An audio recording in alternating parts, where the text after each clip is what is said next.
ഭയങ്കര സംഭവമായിരുന്നു. ഒരു കല്യാണം ഉണ്ടെങ്കിൽ, ഒരു സൽക്കാരം ഉണ്ടെങ്കിലൊക്കെ അവർക്ക് ഭയങ്കര കിട്ടലാണ്. കുറേ പ്ലേറ്റ് കഴിയുക. ഇന്നത്തെ ഉമ്മയെ, ഇന്നത്തെ പെണ്ണോ, നമ്മളെയൊക്കെ ഭാര്യ ദിവസവും കടലാസ് പ്ലേറ്റ് വേണം എന്നുള്ളതാ ഭാര്യൻ്റെ മനസ്സിലുള്ളത്. ഒരു സൽക്കാരത്തിന്, കല്യാണമൊക്കെ ആകുമ്പോൾ നിയന്ത്രിക്കാൻ കഴിയാത്ത സംഗതിയാണ്. പോവട്ടെ, ചെയ്യാനും ഒപ്പിക്കാനും കഴിയൂല നോക്കുക, അങ്ങനെ പോവട്ടെ. ഒരു 10 ആള് കൂടുന്ന ഒരു സൽക്കാരം അതുണ്ടെങ്കിൽ നമ്മൾ പോകുമ്പോൾ പറയാം, ഇതാ കുറച്ച് പ്ലേറ്റ് കരുതിക്കോളിട്ടോ, കാരണം നമുക്ക് കഴുകാനാവൂല. ഓരോ ദിവസവും തീന്മേശയിൽ അന്നങ്ങ് തിന്ന് വലിച്ചിടുന്ന കടലാസ് പ്ലേറ്റുകളാണ് അധികം ആളുകൾ ഉപയോഗിക്കുന്നത്. ഞാൻ പറയുന്നു, പെണ്ണുങ്ങൾക്ക് ആ ഒരു കൂലിയെങ്കിലും കിട്ടിക്കോട്ടെ, പുരയിൽ നിത്യമായിട്ടൊന്നും ഇത് ഉപയോഗിക്കരുത്. പ്ലേറ്റ് കുറച്ച് കഴുകിക്കോട്ടെ, ആ ഒരു കൂലിയെങ്കിലും കിട്ടിക്കോട്ടെ. റസൂലുള്ളാഹി സ്വല്ലല്ലാഹു അലൈഹി വസല്ലമ തങ്ങൾ പറഞ്ഞതാണ്, പ്ലേറ്റ് കഴുകുന്നതിനും കൂലിയാണ്. പെണ്ണിനെ സംബന്ധിച്ചിടത്തോളം സ്വർഗം നേടണമെങ്കിൽ നേടാൻ ഇഷ്ടംപോലെ അവസരമുണ്ട്. പക്ഷേ പെണ്ണ് ശ്രദ്ധിക്കാതിരുന്നാൽ ആ സംഗതികൾ മുഴുവനും തകരുമെന്നതാ ശരി. ബഹുമാനപ്പെട്ട ആയിഷ ബീവി പറഞ്ഞു, നിങ്ങൾക്കെങ്ങാനും ഭർത്താക്കന്മാരോടുള്ള ബാധ്യത ഒരു പെണ്ണ് അറിയുകയാണെങ്കിൽ, യാ മഅ്ശറൻ നിസാ, അല്ലയോ പെണ്ണുങ്ങളെ, ലൗ തഅലമിന്ന, നിങ്ങളെങ്ങാനും അറിയുകയാണെങ്കിൽ,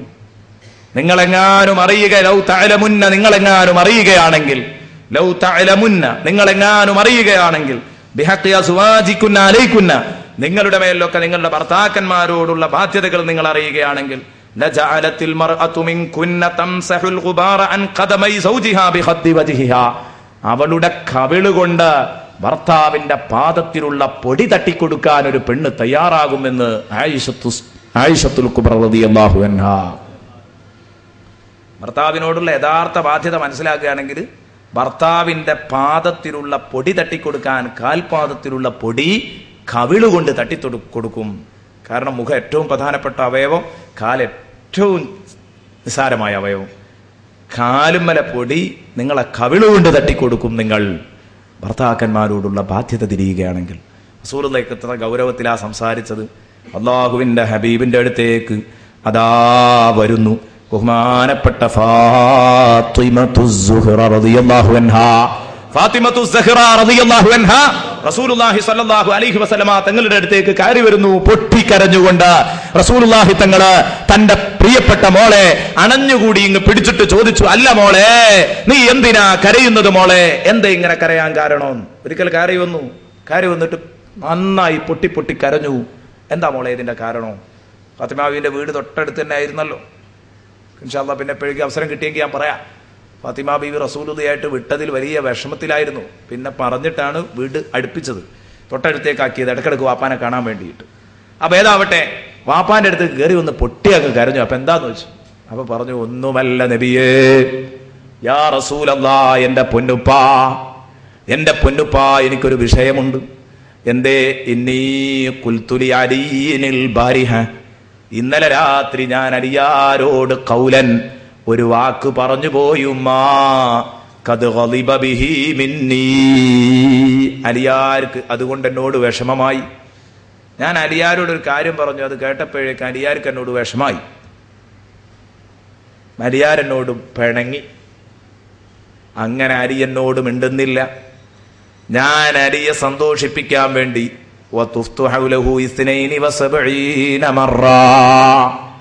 72 തവണ ഞാൻ അലിയാരുടെ ചുറ്റും തവാഫ് ചെയ്തു. അലിയാരെ ചുറ്റും ഞാൻ ഇങ്ങനെ പ്രദക്ഷിണം ചെയ്തു. 72 തവണ ഞാൻ ചുറ്റിയിട്ട് പറഞ്ഞു, അലി ഇർലാനി യാ ഹബീബി ഇർലാനി, എന്റെ പ്രിയേ, പാവപ്പെട്ട ഫാത്തിമാനോട് പൊരുത്തപ്പെടണം, ഇനി ഒരിക്കലും ഞാൻ അങ്ങനെ പറയില്ല എന്ന് പറഞ്ഞപ്പോ 72 തവണ ഞാൻ ചോദിച്ചപ്പോഴാണ് എനിക്ക് പൊരുത്തപ്പെട്ടു തന്നത് എന്ന് പറഞ്ഞപ്പം റസൂലുള്ളാഹിയുടെ മറുപടി കേട്ടോ നിങ്ങള്? ഓ മോളെ, ലൗമിത്തി, നീ എങ്ങാനും മരിക്കുകയാണെങ്കിൽ, ഇന്നലത്തെ രാത്രി നീ മരിച്ചിരുന്നുവെങ്കിൽ, ഖബല അൻ തുർലീഹി, അലിയാരെ തൃപ്തിപ്പെടുത്തുന്നതിന്റെ മുമ്പ് നീ എങ്ങാനും മരിച്ചിരുന്നെങ്കിൽ, മാ സ്വല്ലൈതു അലൈക്, മോളെ, നിന്റെ ജനാസ നിസ്കരിക്കാൻ ഈ പൊന്നുപ്പനെ കിട്ടൂലായിരുന്നു. അലിയാരെ തൃപ്തിപ്പെടുത്തുന്നതിന് മുമ്പ് ഇന്നലെ എങ്ങാനും മരിക്കുകയാണെങ്കിൽ നിന്റെ മയ്യത്ത് ഞാൻ നിസ്കരിക്കൂലായിരുന്നു. ഹബീബ് മുഹമ്മദ് മുസ്തഫ സല്ലല്ലാഹു അലൈഹി വസല്ലം. വിഷയത്തിന്റെ കടുപ്പാണ്.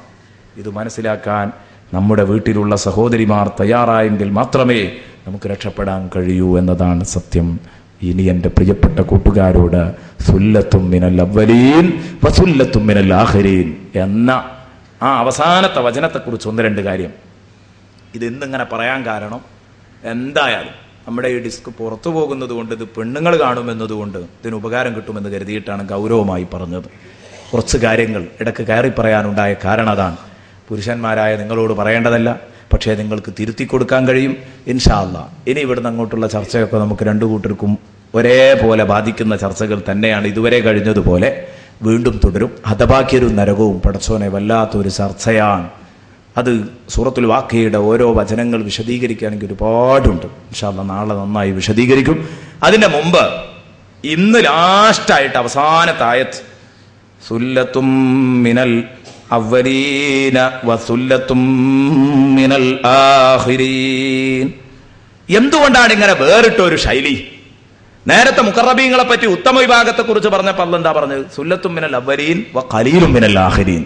മുൻഗാമികളിൽ ഒരു കൂട്ടമുണ്ട് മഹാന്മാർ, മുത്തഖീങ്ങൾ, മുഖറബീങ്ങൾ. ഉത്തമ വിഭാഗം മുൻഗാമികളിൽ ഒരു കൂട്ടമുണ്ട്. കാരണം എല്ലാവരും അബൂബക്കർ റളിയല്ലാഹു അൻഹു, ഉമർ റളിയല്ലാഹു അൻഹു, ഉസ്മാൻ റളിയല്ലാഹു അൻഹു, അലി റളിയല്ലാഹു അൻഹു, ഇവരൊക്കെയും മുഖറബീങ്ങളാണ്. എന്നാൽ പിൽക്കാലത്തേക്ക് വരുമ്പോഴോ ഖലീലും മിനൽ ആഖിരീൻ, വളരെ കുറച്ചേ ഉള്ളൂ.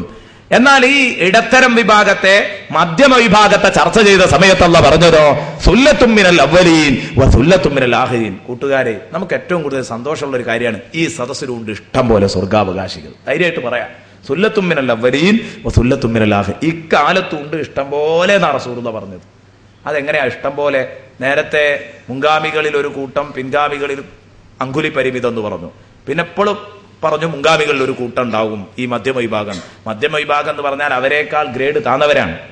അതെന്തായാലും ഉത്തമ വിഭാഗം അസ്ഹാബുൽ യമീനിൽ പെടുമോന്ന് ചോദിക്കേണ്ടതില്ല, അവരെന്തായാലും അതാണല്ലോ. അസ്ഹാബുൽ യമീൻ എന്ന പവർ അവരുടെ താഴെ ആയതുകൊണ്ട് അവരൊക്കെ അസ്ഹാബുൽ യമീനിൽ പെടും. പക്ഷെ അതിന്റെ മേലെയാണ്. അപ്പൊ അതുകൊണ്ട് അസ്ഹാബുൽ യമീനിൽ പെടുമോ എന്ന കാര്യത്തിൽ സംശയമല്ല. നേരത്തെ അസ്ഹാബുൽ യമീൻ അങ്ങോട്ട് പെടൂല, അതുകൊണ്ടാണ്. അപ്പൊ മുൻഗാമികൾ ഒരു കൂട്ടം എന്ന് പറഞ്ഞാൽ മുഖറബീങ്ങളൊക്കെ അസ്ഹാബുൽ യമീനിൽ പെടും ഒരർത്ഥത്തിൽ പറഞ്ഞാൽ. സുല്ലത്തും മിനൽ അവ്വലീൻ വസുല്ലത്തും മിനൽ ആഖിരീൻ. പിൽക്കാലക്കാരിലും ഇഷ്ടം പോലെ ഉണ്ട്, പിൽക്കാലക്കാരിലും ഇഷ്ടം പോലെയുണ്ട്. നമുക്ക് പറയാൻ വയ്യ, ആവുമെന്നൊരു ധൈര്യവും നമുക്ക് പറയാൻ വയ്യ. എന്തുകൊണ്ട്? നമ്മൾ അമലുകൾ ചെയ്യുന്നതിനേക്കാൾ തിന്മകൾ ചെയ്യുന്നു. ഇത് നന്മയുണ്ട് തിന്മയുണ്ട്, പക്ഷേ ഏതാണ് നന്മ? ഒരല്പം മുന്നോട്ടായതുകൊണ്ട് സ്വർഗത്തേക്ക്, അല്ലെങ്കിൽ തിന്മ ഒരല്പം മുന്നിലായിരുന്നു, അള്ളാഹു അവന്റെ മഹദ് ഫദ്ല് കൊണ്ട് അങ്ങോട്ട് പൊറുത്തു.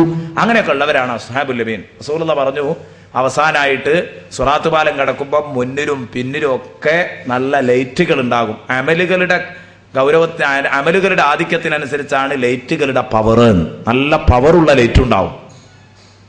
ആ ലൈറ്റിൽ ഇങ്ങനെ അങ്ങോട്ട് നടന്ന് നടന്ന് നടന്ന് നടന്ന് നടന്ന് നീങ്ങാനുള്ള സൗകര്യമുണ്ട് മുഅ്മിനീങ്ങൾക്ക്. അങ്ങനെയാ സിറാത്ത് പാലം കിടക്കുന്നത്, ലൈറ്റ് അതാണ്. അപ്പൊ റസൂലുള്ളാഹി പറഞ്ഞു, ഏറ്റവും അമല് കുറഞ്ഞ ഒരാള്, അയാളുടെ ചെറുവിരലിൽ ഒരു ചെറിയ മിന്നാമിനുങ്ങ് പോലെയുള്ള ഒരു ബൾബാ ഉണ്ടാകുക. അതിങ്ങനെ കെട്ട് കത്തിക്കൊണ്ടിരിക്കും. അത് കത്തുമ്പോൾ ഇയാൾ ഒരു അടി വെക്കും, പിന്നെ അയാൾ അവിടെ നിൽക്കും. ഒരു ഹദീസിലുണ്ട്, അടുത്ത കത്തലിൽ ഒരടിയും കൂടെ വെക്കും. അങ്ങനെ അങ്ങനെ അങ്ങനെ എത്രയോ ദൂരം പിന്നിടേണ്ട സിറാത്ത് പാലം അത് തീരാനിരിക്കുകയാണ്. ഇയാളൊക്കെ ഒരുപാട് തിന്മകൾ ചെയ്തയാളാണ്. നന്മകളും ഉണ്ടായിരുന്നു, പക്ഷേ തിന്മകളാണ് കൂടുതൽ. അതുകൊണ്ട് ദാ ചെറിയ ലൈറ്റ് മാത്രമേ ഉള്ളൂ. പോയി പോയി പോയി അവസാനം ഈ ലൈറ്റിൽ അങ്ങട്ട് സ്വർഗത്തിൽ കടക്കാമെന്ന് ആഗ്രഹിച്ചതാണ്. പക്ഷേ അവസാന ഘട്ടത്തിലെത്തും അങ്ങോട്ട് നരകത്തിലേക്ക് പൊളിഞ്ഞു വീഴുന്ന ഹതഭാഗ്യരുണ്ട്. അതേ സമയം നടന്നു